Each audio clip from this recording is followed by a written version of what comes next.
Hello friends, welcome to learn with me academy by Aishwarya. இன்னைக்கு நம்ம personal செல்லிங்கை பற்றி பார்க்க போகிறோம். பர்சனல் செல்லிங்கோட மீனிங் அண்ட் டெஃபினிஷன் நம்ம என்னதுன்னு பார்த்தலாம். இந்த இடத்துல அதாவது பர்சனல் செல்லிங்கன்றது ஒரு மெத்தடை ஒரு ஒன் டு ஒன் கான்வர்சேஷனாக, இப்போ ஒரு பையர் அண்ட் செல்லருக்கு நடுவில் இருக்கிற அந்த கான்வர்சேஷன் டைரெக்டான ஒரு ப்ரொமோஷனல் மெத்தடு தான். அந்த ப்ராடக்டை ப்ரொமோட் பண்ணுறாங்க இல்லையா, அந்த ப்ரொமோஷனல் மெத்தட் தான் பர்சனல் செல்லிங் அப்படின்னு சொல்லுவாங்க. இதில் சேல்ஸ் பர்சன் டைரெக்டாக இருப்பாங்க.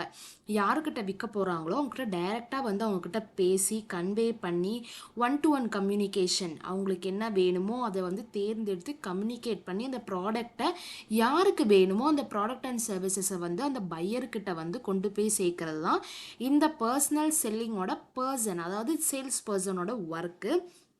இதில் முழுக்க முழுக்க எதை பற்றினதாக இருக்குன்னு பார்த்தீங்கன்னா இன்ட்ராக்ஷன் தான் இருக்கும். அதாவது டைரெக்டாக நம்ம ஃபேஸ் டு ஃபேஸாக அவங்கள டைரக்ட் பண்ணி நம்ம ஃபேஸ் பண்ணுவோம். ஆர் இல்லை அவங்கக்கிட்ட நம்ம ஃபோனில் பார்த்தீங்கன்னா ஃபோன் பண்ணி அவங்ககிட்ட குவெரிஸை கேட்போம். ஆர் த்ரூ வீடியோ சேட் மூலிமா கூட நம்ம அவங்கக்கிட்ட பேசி நம்ம ப்ராடக்டை சேல் பண்ண வைக்கலாம்.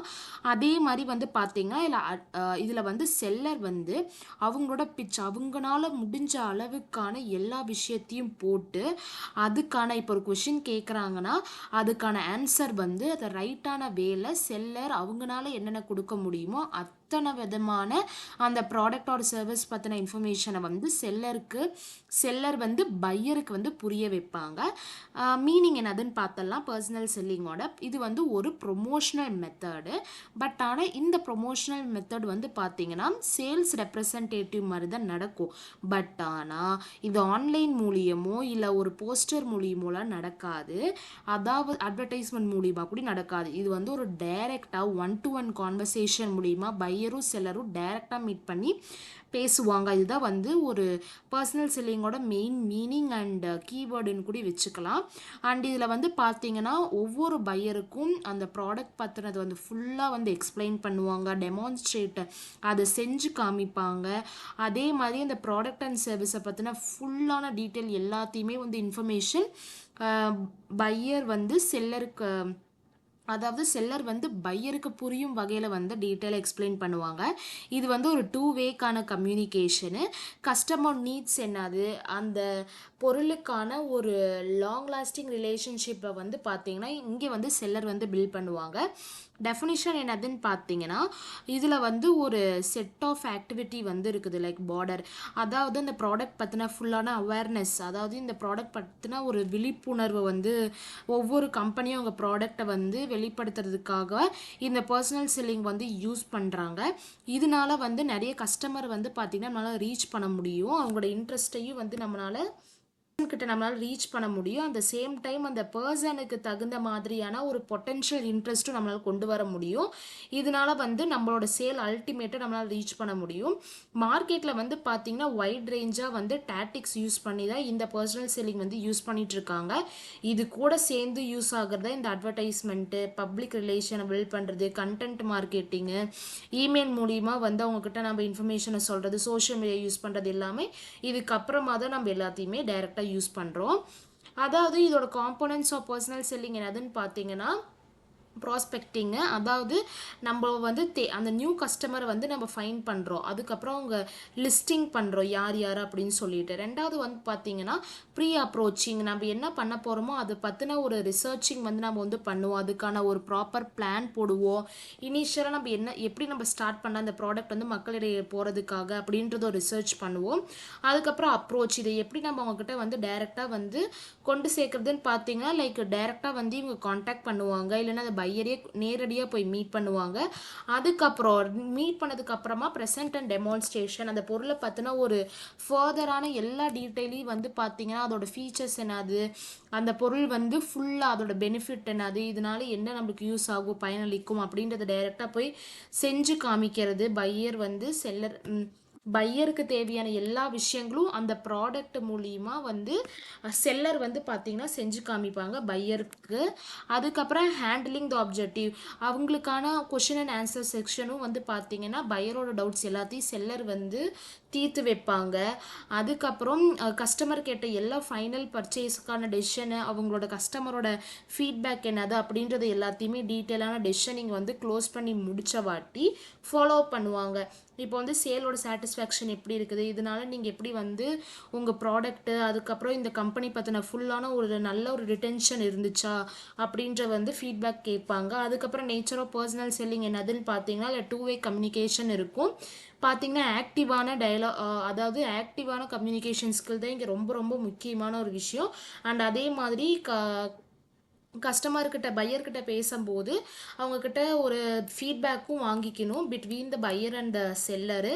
அதுக்கப்புறம் ஹையஸ்ட் ஃப்ளெக்சிபிலிட்டி, அதாவது செல்லர் வந்து பார்த்திங்கன்னா ரெப்ரசன்டேட்டிவ் எடுத்து அதோட பிச், அதாவது அந்த ப்ராடக்ட்டுக்கான எல்லா வகையிலான எல்லா முயற்சிகளும் எடுத்து அந்த ப்ராடக்டை எப்படி நம்ம கஸ்டமர்கிட்ட கொண்டு போய் சேர்க்கறது அப்படின்ற ஒரு முழு முயற்சி வந்து எடுக்கணும். பிகாஸ் நம்ம இது ஃப்ளெக்சிபிள் வேலை அவங்களுக்கு புரியும்படி சொன்னாலே அவங்களுக்கு அந்த ப்ராடக்ட் அட்ராக்ட் ஆயிடுச்சுன்னா கண்டிப்பாக வாங்குவாங்க.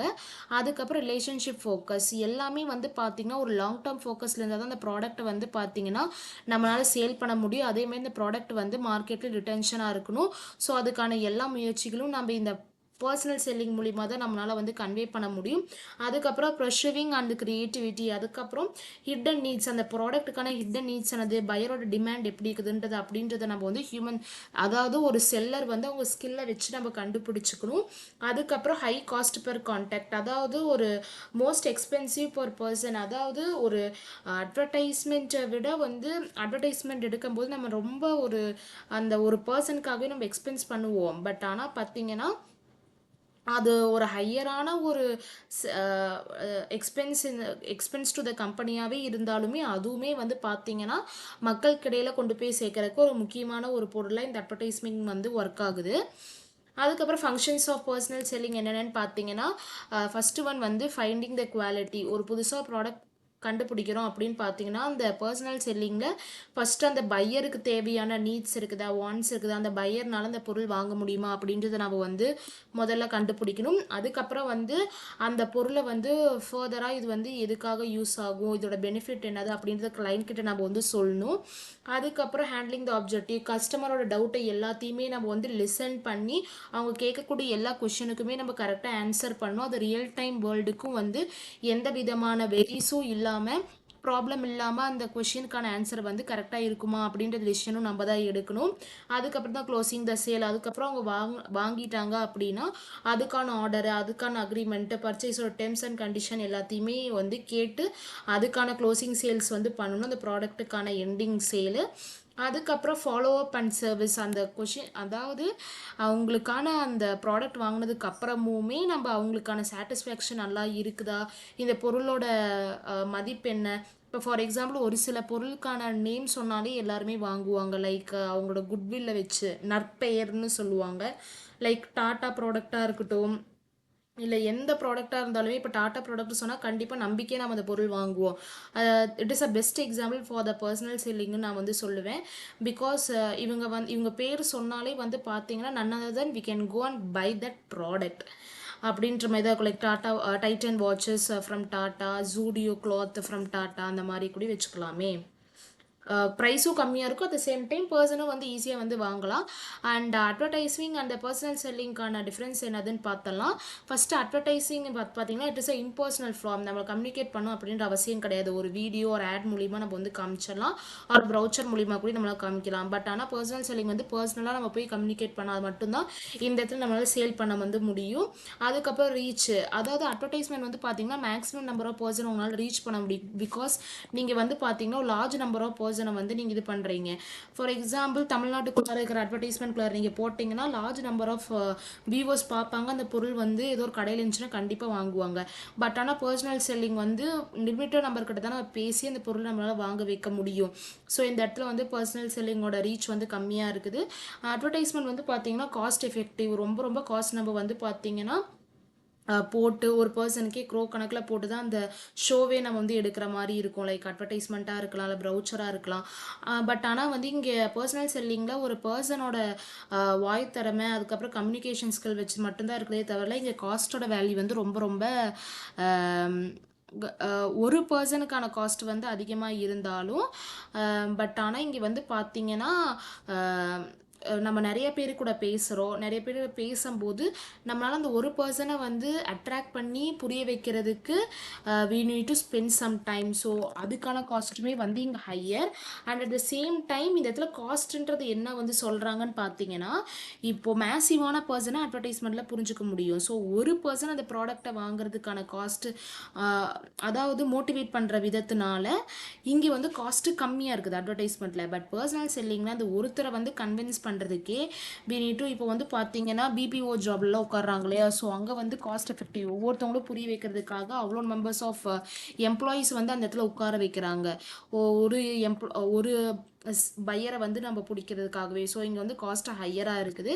அண்ட் மீடியம் என்னதுன்னு பார்த்தீங்கன்னா எது மூலியமாலாம் வந்து சேல் பண்ணுறாங்க அப்படின்னு பார்த்தீங்கன்னா from advertisement, TV, radio, news paper etcetera. But ஆனால் வந்து பர்சனல் செல்லிங்கில் சேல்ஸ் பர்சன் இருக்கணும். அதுக்கப்புறம் வந்து அந்த சேல்ஸ் பர்சன் இருந்தாலுமே அதுக்கு தகுந்த மாதிரியான ப்ரோஆக்டிவ் ப்ராஸ்பெக்டிவ் பையரும் அந்த இடத்துல இருந்தால் மட்டும்தான் நம்மளால் சேல்ஸ் நடத்த முடியும். And flexibility. அட்வர்டைஸ்மெண்ட் வந்து பார்த்தீங்கன்னா மெசேஜஸ்லேயும் வந்து it is inflexible as a message deliver cannot be adjusted by the. இங்கே வந்து பார்த்தீங்கன்னா மெசேஜஸ்லாம் வந்து பார்த்தீங்கன்னா அவங்க அண்டர்ஸ்டாண்ட் பண்ணுற வகையிலையும் பையரோட நீட்ஸுக்கு தகுந்த மாதிரி தான் இருக்குமா அப்படின்றதெல்லாம் நம்ம டெலிவர் பண்ணணும். பட் ஆனால் இங்கே கொஞ்சம் வந்து பார்த்தீங்கன்னா அது வந்து பையரோட நீட்ஸ்க்கு தகுந்த மாதிரி நம்ம அட்ஜஸ்ட் பண்ணி அந்த மெசேஜை வந்து கொண்டு போய் சேர்க்கணும். பிகாஸ் அவங்க பார்க்குறது தான் வந்து வாங்குவாங்க. பட் பர்சனல் செல்லிங் பார்த்தீங்கன்னா அவங்க ஃப்ளெக்சிபிள், அவங்க வந்து அட்ஜஸ்ட்மெண்ட் பண்ணி கூட பேசலாம். ஏன்னு சொன்னால் நம்ம கஸ்டமர்கிட்ட டைரெக்டாக பேசும்போது அவங்க எப்படி பேசுகிறாங்க அப்படின்றத வச்சு அந்த ப்ராடக்ட் அவங்க வாங்குவாங்களா வாங்க மாட்டாங்களா, அவங்களோட நீட்ஸ் என்னவா இருக்குது, இதுதான் அவங்க எதிர்பார்க்குறாங்களா அப்படின்றது நம்மளால என்ன பண்ண முடியும், புரிஞ்சுக்க முடியும். அதுக்கப்புறம் time, it can be covered wide market in short time. ஆமாம், அட்வர்டைஸ்மெண்ட் வந்து பார்த்தீங்கன்னா சின்ன டைம்லேயே நம்மளால ஒரு மேசிவ் நம்பர் ஆஃப் பர்சனை வந்து நம்மளால் பிடிக்க முடியும். பட் அதாவது பர்சனல் செல்லிங்கில் வந்து பார்த்தீங்கன்னா என்டையர் மார்க்கெட்டே வந்து நிறைய டைம் இருந்தால் மட்டும்தான் இந்த இடத்துல ஒர்க் அவுட் ஆகும். Type of message of the advertisement is standard. ஒவ்வொரு மெசேஜும் வந்து பார்த்தீங்கன்னா அட்வர்டைஸ்மெண்ட்டில் போடும்போது அது கரெக்டாக இருக்கணும், ரீச் பண்ணுற மாதிரியான விதத்தில் இருக்கணும். அந்த மாதிரி மெசேஜ் இருந்தால் மட்டும்தான் அந்த ப்ராடக்ட் வந்து மற்றவங்களுக்கு புரியும். அண்ட் பர்சனல் செல்லிங்கில் வந்து மெசேஜஸ் எல்லாமே வந்து சேல்ஸ் பர்சன் மட்டும்தான் கொடுப்பாங்க. கஸ்டமரோட நீட்ஸுக்கு தகுந்த மாதிரி அட்ஜஸ்ட்மெண்ட் பண்ணி கூட அவங்க பேசுவாங்க. To notify their wants and needs. அவங்களோட கன்வீனியன்ட் தகுந்த மாதிரி சேல்ஸ் பர்சன் வந்து கஸ்டமர் நீட்ஸ் தகுந்த மாதிரி பேசுவாங்க. அதுக்கப்புறம் feedback, it lack the direct feedback from the customer. அதாவது ஃபீட்பேக்குன்றது வந்து பார்த்தீங்கன்னா கஸ்டமர்கிட்ட இருந்து வாங்க முடியாது ஃப்ரம் த அட்வர்டைஸிங்க. பட் ஆனால் பர்சனல் செல்லிங்கில் நீங்கள் டைரெக்டாகவும் அதுக்கப்புறம் இம்மீடியட்டான ஃபீட்பேக்கும் உங்களால் வந்து வாங்க முடியும். ரோல் என்னதுன்னு பார்த்தீங்கன்னா it helps in creating the interest. இது வந்து நிறைய கஸ்டமரோட இன்ட்ரெஸ்ட்டை வந்து பார்த்தீங்கன்னா அந்த ஃபிலிம் வச்சு நம்ம வந்து, அதாவது பார்க்குற அட்வர்டைஸ்மெண்ட்லேருந்து நம்ம ஈர்க்க முடியும். பட் ஆனால் வந்து இதில் வெறும் அந்த பர்சனல் செல்லிங்கோட டெசிஷன் மேக்கிங்கை வச்சு மட்டும்தான் கஸ்டமரோட இதை வந்து நம்மளால் ஈர்க்க முடியும். அதுக்கப்புறம் utility, it is used as ultimate customer create. இதை வந்து நம்ம அவேர்னஸ் கிரியேட் பண்ண அந்த ப்ராடக்ட் எப்படி யூஸ் பண்ணுறது அப்படின்ற எல்லாத்தையுமே நம்ம அட்வர்டைஸ்மெண்ட்டில் போட்டு காமிச்சிட முடியும். பட் பர்சனல் செல்லிங் வந்து என்னதுன்னு பார்த்தீங்கன்னா நமக்குள்ளே இருக்கிற இன்டர்மீடியேட்டரி வச்சு மட்டும்தான் நம்மளால் வந்து சொல்ல முடியுமே தவிர யாரை நம்ம பார்க்குறோமோ அவங்க கிட்ட இருக்கிற இன்டர்லிங்கை வச்சு மட்டும்தான் நம்மளால் வந்து அந்த பொருளை பற்றின ஒரு இன்ஃபர்மேஷன் நம்மளால் வந்து டீட்டெயிலாக சொல்ல முடியும். ஃப்ரம் த ட்ரேடர், அந்த பொருள் யார்கிட்ட வாங்குகிறோம், ஃப்ரம் த ட்ரேடர் அந்த ரீட்டைலர்கிட்ட வச்சு. இந்த வீடியோ உங்களுக்கு புரிஞ்சிருக்கும்னு நினைக்கிறேன். நெக்ஸ்ட் சாப்டர் வந்து நெக்ஸ்ட் டே நான் உங்களுக்காக ஒவ்வொரு வீடியோ ஒவ்வொரு நாள் வந்து போஸ்ட் பண்ணுறேன். அண்ட் தேங்க்யூ ஃபார் வாட்சிங் this video with learn with me academy. ஒவ்வொரு வீடியோ வந்து பார்த்தீங்கன்னா மார்னிங் 6 o'clock உங்களுக்காக நான் வந்து போஸ்ட் பண்ணுறேன். ஸோ எந்த வீடியோ வந்து ஸ்கிப் பண்ணிடாதீங்க. And subscribe my channel for more videos.